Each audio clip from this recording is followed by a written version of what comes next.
Welcome to Revolution Against Evolution. I'm your host, Doug Sharp. Your co-host, Rich Geer, here with you. And your co-host, I think, is going to be put on the spot here, Doug, it sounds like to me. Well, you got planned here. Anyway, it's about what the design and recognizing design, or what do you want to call this? This is about God the artist. God the artist, okay. And we need to realize that there's a issue with the old Paley Watchmaker argument, which William Paley in 1802 published a book called Natural Theology, and he brought out the argument that if you go out on the beach and find a watch in the sand, you can conclude that this watch didn't happen there by accident. By accident, there was some design element. There was a designer that put it together and made it work. And what evolutionists try to say is that, well, of course, because you have in your mind a reference that a watch is something that is something that's designed. It's because you have. We know that watchmakers make watches. Correct. Okay, so they're saying, I'm sorry, go ahead. And what they're saying is that, well, we haven't observed a designer making life, and so we need to maybe assume that we can't assume that life was made by a designer, and so yeah, but you know what's interesting? They go the opposite way, Doug. They assume that it wasn't made by a designer, right? And yet you and I have talked about this before when we deal with issues, for instance, like panspermia and outer space aliens and the SETI project, Search for Extraterrestrial Intelligence. Mm-hmm. They seem to have no issue, as long as it's naturalistic, of finding signs of intelligence by a few random mathematical patterns. If something ever, they don't seem to even find that, but if they assume they could find evidence of intelligence just by, and it could be totally alien or foreign, but they would recognize something that wasn't there by chance. And yet when you see something in the genetic code or in the magnificent color of the flora and fauna of our world, the amazing complexity of whether it's bacteria, the living cell, plant and animal, and how things are designed, or at least the appearance of design, to do things they're supposed to be doing. They not only do that, Doug, but they do it very much with specificity, as well as irreducible complexity. Behe and Dembski, I think, were the ones that kind of proposed irreducible complexity, and one was called specified complexity. But the fact of the matter is, complexity itself begs the idea of a designer, and they'll say no, complexity just because it's complex doesn't mean it's designed. But if it functions, it does things that it's supposed to do. It seems like you lose all rational sense of rational sense. It seems to me when you beg those arguments like that. I don't know how you could not see a living cell with all its organelles from a nucleus and DNA stuff in there and not say that this was not designed to do what it's supposed to do. And if your brain wasn't intelligently designed, well then you've got a problem, because then how can you say that you know anything about anything? And I know that's a Ken Hanna, but it's actually very astute. The fact of the matter is, Doug, I think William Paley's argument still holds a lot of water. Oh yeah, it's a powerful argument. It's one of the arguments they've been fighting for 200 years because they want to reject God. It's not about whether it's designed or not designed. It's they don't want it to be designed because then they'll be beholden to a creator. And now, they have some tests that they've put together. Have you ever heard of the Turing test? The Turing test? Yeah. No, what is it? It's if you watch Star Trek, they talk about a test to figure out whether something is sentient or not. Okay. And there's sort of like a series of criteria they go through to figure out if something is actually operating on its own, or if it's a robot or something of that sort. And there's a lot of criteria that they go through, and if you can put the Turing test to intelligence to you know, to life, you find out that it passes the Turing test. Why do they call it a Turing test, you know? Well, it's the guy who, Turing was the guy who invented it. Oh, So I if you see. guys would look it up. Star Trek has a lot of good Yeah. junk like that, I'm telling you, you know? Yeah, but, Star Trek theology. This was something, I think this fellow was in the 1920s or 30s who came up with this. So this is a real guy then? Oh yeah, the real Okay, guy. they used it in the Star, okay, all right, I didn't realize that, okay. But anyway, I think looking at you, Rich, and what you do for a living, it sort of gives a good demonstration of what you can look for in terms of design and intelligence and creativity. These are all factors that you find in life, in the living system, and something that if you're creating something, you're going to end up with some evidence that you know this That I've been there. That you've been there. It's like these pictures that you draw. Yeah. You brought a few of them with you, and I did, and yeah. I thought I'd show them to you. There's this particular one that you put together here. Now that's actually a photograph, and what it was, this is what we're going to show you a little bit of the process of what I do. This is not the beginning of the process, quite frankly. Obviously, you're thinking of something, how you want to put a scene together. And what I did is I took my my nephew and a bunch of his football buddies when they were in high school, and I actually took several composite shots out across the street from my house here. And it was in the fall, and of course, the background lake wasn't there, so it was that was a shot of Lake Superior when I was up there at one of our sites up there. I was up in Upper Peninsula, and took some shots of that. And one of our program we have now is Photoshop, and you can put different photographs together. But from that really doesn't do what I wanted to do yet either. It gives me a composition, which I really like. Where before I would have had to draw the composition from scratch. And now, but I've got this thing composed where I wanted it to, and I can play with it. Then I make a black and white drawing, Doug, and that's the next thing here is a black and white drawing.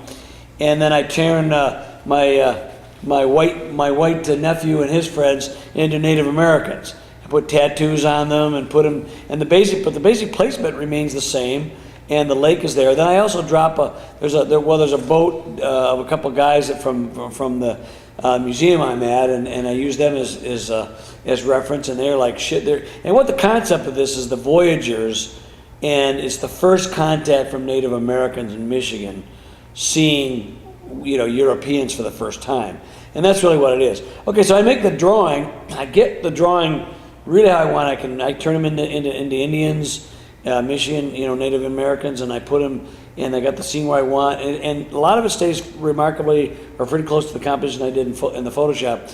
Well, then from the drawing, I actually transfer to a board or a canvas, depending on what I'm doing, and then I'll start doing I'll start doing paintings, and I have little vignettes of the pictures there, little spots there, and you can see what it is, and this is kind of the rough, it's more of a watercolory kind of a basis. The actual final painting was an acrylic-based painting, and I don't think I have that all here, quite frankly. I'm not sure I have the whole thing all together in its final form, but you get the idea. There's all these different pieces I've taken apart, and you can see it turns into full color. Now the thing about it is what I've done is I put them. The painting is you're working on the different sections and all this kind of stuff. You finally got where you put the color in, and that takes quite a bit of time to get it to where you want it. And so that was how that piece is going. But when you're done, you realize, okay, this is just not something that happened by accident. Obviously, Doug, there's a process to it. And there's just different things about that. I actually want to turn this into a big oil painting someday. This is almost, I feel, it was done as a final product for it, and it is what it is. And it was blown up probably at least double, maybe triple size. So I had to get the detail enough, even at a small enough size that you could see all the stuff that you wanted. So, I don't know, Doug, what do you think? Well, this is really incredible in my mind. I don't have these skills. I think I left off my artistic skills in third grade. In third grade? Well, don't feel bad. Who's the one guy who said he learned everything when he was set? Oh, the guy draws, who's the guy? I almost forget about, was it the Far, no, was it the Far Side? No, who's the guy? Dilbert? No, Matt Groening. Guy who does The Simpsons, and he had a rabbit. There was a rabbit guy. He stopped learning how to draw when he was 7 years old. So it hadn't prevented him, Doug. I went on a lot more. I did a lot more stuff. The next one I dug is, again, the process is, there was a whole exhibit I did. There's a whole lot of paintings and illustrations I did. And I had all kinds of little vignettes. I was drawing, and you can see, like the first one here, that's the last one. That picture there. Maybe in this one? That one there. I was taking a piece. It was an arm. It was going one way, and they said no. He wants it more on his upper thighs there, rather than gesticulating like he was doing. So I did some drawings. It reminds me of a Leonardo da Vinci thing. He did a lot of that stuff. A lot of artists do that. They'll draw something in the same arm in different poses. And I have to do the same thing. Anatomy is an amazing thing. So I had probably 8 or 9 different individual drawings. I've only got a few here, Doug. I got them all. You can show them all, but I have a few hard ones here. That's just the blanket that the Indians are going to be sitting on. And what this concept is going to be is 2 tribes bartering. The literal thing was called covering for the dead, but what they're doing is bartering. They're trading goods for themselves. So why they call it cover the dead, I knew at one time, but I can't remember now. So it's the term they use for this. But they're doing. And sorry there's a guy for the Native Americans. I hope I don't get this wrong, but it's peaceful. The 2 different tribes are trading with each other. So you do this. The one drawing, the blanket's got the trade goods on it, and then as you see, there's a barrel here, and I took that out. I think in the final scene. The rest of it stayed pretty good. You see, there's a line there and I put a little brass bucket in there. I put that in later. That's the Indian I was talking about, Doug. You can see this if you want to. You can see how he's gesticulating. In the final painting, you'll see his arm is actually on the top cap there. So that's what I was playing with that. And you see there's 2 different things there. So there's a process going on. There's several other pictures, Doug. If you look at it, there's the 2 Indians that are trading with a couple other ones. They're on the other blanket. And then you have that's one of the ladies, one of the tribe's wives or whatever. She's in there in a blanket. And then you have what's the other one? And then finally at the final painting. All of these pictures, by the way, were painted individually in different sizes and different ways. I put them all together again in a Photoshop program. Even though I had to do hand illustration, I find it's much easier sometimes to. I used to do it the old-fashioned way. Was you paint everything in place, and I can still do that, and I do it a lot. But sometimes it's just faster. When you're doing art for a living, they don't care how you get there. They just want you there, and they always want you there quicker than really what you do if you want to make this nice masterpiece. I think Leonardo da Vinci painting Mona Lisa, I think it took him 2 or 3 years to paint that thing. I don't have that much time to do stuff. So that's what this is. And you can see the difference. See, I have pictures. Every one of these pictures, Doug, when I show the audience, every one of these things are all painted individual. And then I put it together and compose the scene. Yeah. I want to say, Doug, that the thing about the evolutions, Doug, that they have, and of course I have other pictures too. I've got a picture above my living room, above my fireplace, of an oil painting that I did up in Isle Royal, and one up in Acadia National Park. It's a watercolor. Another Isle Royal picture over here was on the other side of the island. And I love landscape a lot, but I love figurative stuff. It doesn't really matter. I like a lot of stuff.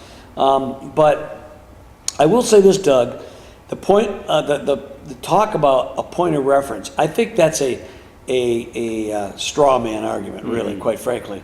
Because as I said, we can recognize intelligence, whether we have a certain point of reference or not. But it is true, unlike God, the creator we serve, the one we talk about in this Revolution Against Evolution program, he created ex nihilo. He created out of nothing. Yeah, he didn't have any point of reference or any himself teeth or anything to do with it. Right. His paintbrush is the cosmos. I mean, it's himself. Okay. I have to create from something that's a point of reference. What I think these people say you got to have a point of reference to recognize intelligence is really telling me that you want to limit God. You may want to make him more like humans. That's what pagans used to do. Their gods were very flawed. They were sexually perverted. They were antagonistic, they were petty. The gods of the Greeks and the Norsemen and the Romans, they were all petty Babylonian gods. The God we serve is the one who is above all things and is before all things and will be after all things, and he creates out of nothing. But Paul says very well that the very creation reveals the creator. Now, I'm not like these theistic evolutionists or even the Hugh Rossites and things with it. When I want to talk about the nature is a 66th book of the Bible, it's fallen. Mm-hmm. But Paul is saying despite that, you can recognize the hand of the creator. And if you really look at it, Doug, you can see it. And the process, God, that's the second thing that God does differently than you and I, than that I would do, Doug. Yeah. I create drawings and put it together and I play. God spoke it and it happened. That's right. That's something we can't do, and not in the same way. We do have actually, there are people, I mean, I think the power of speech and the tongue is very powerful. We don't always understand how it works. This is a more direct thing. My hand actually, I took an idea and put it out there. Nevertheless, you can see the process of how things work in nature, Doug. You can see how things go from birth to middle age to old age to death. You can see how things recycle themselves. There's all kinds of things in nature. Now things have been set in motion. There's a process that's consistent. I can't remember what was the name of that book, Doug. I was talking to you this afternoon about it. But it was a very good point, I thought. The idea that God, he didn't talk about him as an artist, but he is to be, as a creator. God is his creation is so complex that we can never exhaust it. But yet simple enough that the smallest person can look at it and say, look, this was designed. That's right. We see the watch on the beach all the time. I mean, really it is, we have to address issues like Timmy Dawkins' book, which is ridiculous, The Blind Watchmaker, or Climbing Mount Improbable. And some of these books he's written are just ludicrous, I think. But he's got all this street cred because the world wants to receive atheism. They don't want to be beholden to a creator. Rich, I think that, and I mentioned this on CRSNet, is that many people who are atheists are, they have a axe to grind against God because they may have suffered from church abuse, where they've. Well, Dawkins' parents, weren't they missionaries or at least apparently? Yeah, something went wrong. Kid. Something went south. There's, when you have a situation where there is someone who's supposed to be a person of an integrity, and they lose that integrity, and the people who are there closest to see that and see it consistently, then what you're going to have is they'll reject the entire thing because of the one little By the way, Doug, that's a big responsibility I've always thought about. I think it goes to the point, there's a scriptural reference, don't strive to be many masters, or if you will, teachers or leaders, because the greater responsibility is upon you. Yes, ultimately, you're not going to be condemned, or a person is either not going to be condemned because of what you did. They're going to be condemned for their own actions. Nevertheless, if you lead them, Jesus said, better a millstone be tied around your neck and thrown in the bottomless part of the sea than be one that led a little one astray. Right. So it is a big responsibility. I admit that. Audience, it is a big responsibility. You claim the name of Christ, and we know among Christians, we know that we're flawed and we make mistakes. We're not perfect. We don't believe in that kind of perfection. We believe the perfection we have was given to us because what somebody did vicariously for us, Christ, who did on the cross. And when you take listen to us on this TV show, keep in mind that we're not perfect either. And if you take a look at some of the things we say, check them out for yourself and make sure that what we're saying is true, and don't just take our word for it, but dig into it for yourself, because you may actually find deeper truth in what we've gotten into. One of the things I think is interesting, there's a cartoon, I like the guy, the cartoon that Answers in Genesis has, a little guy, what's his name? I can't think of the name of the cartoonist. Litha, right, isn't it? Litha, is it Litha? Yeah, Leithe, yeah. And he had this one cartoon. It was a kind of a series of. And he says, "All right, God, I want you to prove yourself to me in this." And there's a sunset, sun's out there, and then the sunrise, and the sun, and all this beautiful color and tapping. And he goes, "Okay, I'm waiting." In other words, there's the old adage, you can't see the forest because the trees get in the way. The creation is so evident, self-evident of a design. Things work in in synchronicity. They say they work in harmony. Yes, we know, we've talked about why things don't work always perfectly because we have a curse. But despite that, we've also know that God's hand is not removed entirely from us. If it was totally removed from us, we would never take a breath. We could never argue, Doug, cogent arguments like the atheists are trying to do. Atheism is a very nonsensical, it's a perfect postmodernist religion, quite frankly. Right. Why? Because postmodernism is irrational. But in its irrationality, it's more rational than those who try to hold on to things that are consistent. What do I mean by that? There's classic argument atheism, enlightenment thinking. What they wanted to do, Doug, is they wanted to throw out God, but hold on to all the civilization rules. Well, that doesn't make any sense at all. Why hold on to there's no right and wrong. Well, if you hurt somebody, that's wrong. Why? Because you say so? We know that's ludicrous. How do you even have an argument? Why do you even think it's all an illusion? If it's all an illusion, then why do you even care so much? Why do you debate and argue and insult and use ad hominem arguments all the time if it doesn't matter? I submit, Doug, that these people are enthralled to the devil as well as their own flesh. And it's unfortunate because the devil is a liar, a murderer, and a thief. He'll steal your salvation. He'll steal your joy. He's lying to you to convince you of it, and eventually he'll kill you. And this is not the guy you want to be going for, but this is what happens when you reject a creator. What I'm doing, Doug, is just a small little imitation of the real creator. His brush is himself. He creates, and you see the world is awash in color, in sound, there's a song that taste. Cheryl Salin sings. It's called. It goes like this: pick me up like a paintbrush, O Lord, and dip me in the colors of my life. Wow. Yeah, and it's a beautiful song that talks about God, the artist, who uses us as his vessels to be of creation. When Larry and I was up at Hef State Park on Lake Michigan, he and I got up early one morning, went out to the beach, and watched the sun come up, and the colors of the autumn trees in the background against the lake and the sun. Probably startling, weren't they? Yeah. It was just a beautiful painting that you could see. This was the handiwork of God. Why do we even recognize beauty? Why? I mean, there are certain things that are axioms, Doug. They're just givens. This is beautiful, and I think the founding fathers in this country said there are certain truths that are self-evident. Right. And you have to be purposely obtuse to not see them. Doug, as I said, one thing that was different, like as an artist, I have a process and I experiment.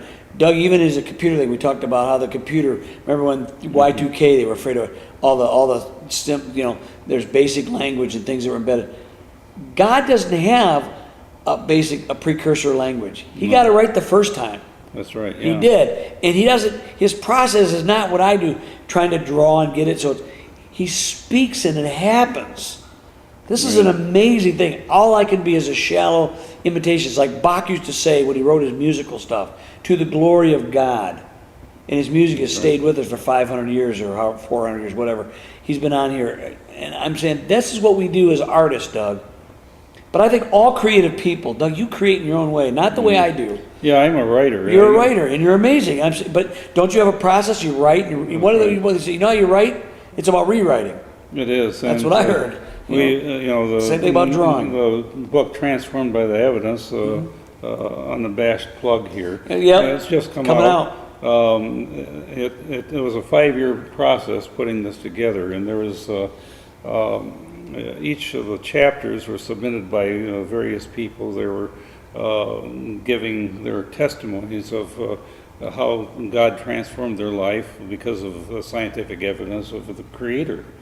And but each chapter had to be rewritten maybe 6 or 7 times and refined and Yep. refined, made consistent with one another.